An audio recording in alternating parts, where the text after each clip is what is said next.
Assalamualaikum warahmatullahi wabarakatuh. Perkenalkan, nama saya Hana Fazanisa. Saya Laura Pusparada. Saya Dinda Hafizah Putri. Dan saya Rita Umar. Hari ini kami akan menjelaskan tentang percambahan. Selamat menyaksikan. Awal mula terjadinya kecambahan. Kecambahan adalah proses awal pertumbuhan biji menjadi tanaman muda setelah mengalami dormansi.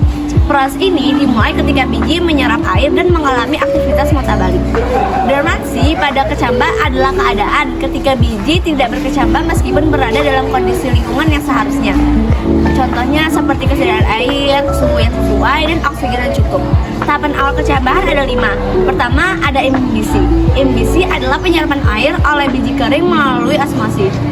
Kedua, aktivitas enzim. Air mengaktifkan enzim-enzim yang memecah cadangan makanan di sperma atau kotiledon. Yang ketiga, respirasi seluler. Energi dari hasil pemecahan digunakan untuk pertumbuhan embrio. Yang keempat, pertumbuhan radikula. Akar atau radikula muncul terlebih dahulu menembus kulit biji. Yang kelima dan terakhir, pertumbuhan plumula. Tunas atau plumula tumbuh ke atas menjadi batang dan daun. Yang kedua ada tipe-tipe perkecambahan. Berdasarkan letak kotiledon, saat kecambah tumbuh terdapat 2 jenis kecambahan. Yang pertama ada epigel.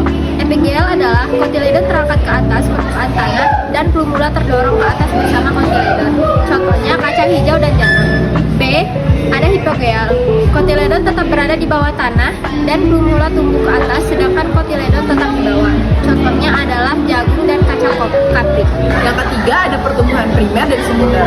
Pertumbuhan primer terjadi karena aktivitas meristem apikal atau ujung akar dan batang yang menyebabkan tanaman bertambah panjang. Hal ini terjadi pada semua tumbuhan. Dan yang terakhir ada pertumbuhan sekunder. Terjadi karena aktivitas meristem lateral seperti kalium dan kolagen yang menyebabkan tanaman bertambah besar, diameter batang atau akar membesar. Hal ini umumnya terjadi pada tumbuhan dikotil dan gimnosperma.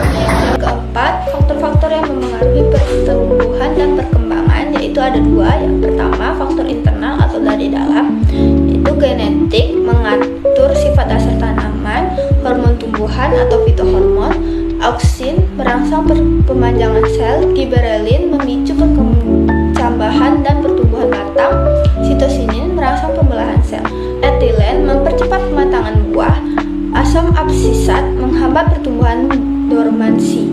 Yang kedua ada faktor eksternal atau lingkungan, yaitu ada air diperlukan untuk imbibisi dan reaksi biokimia, suhu memengaruhi kerja enzim, umumnya optimal di suhu hangat, cahaya memengaruhi fotosintesis dan fotoperiodisme, oksigen diperlukan dalam respirasi sel, pH tanah dan nutrisi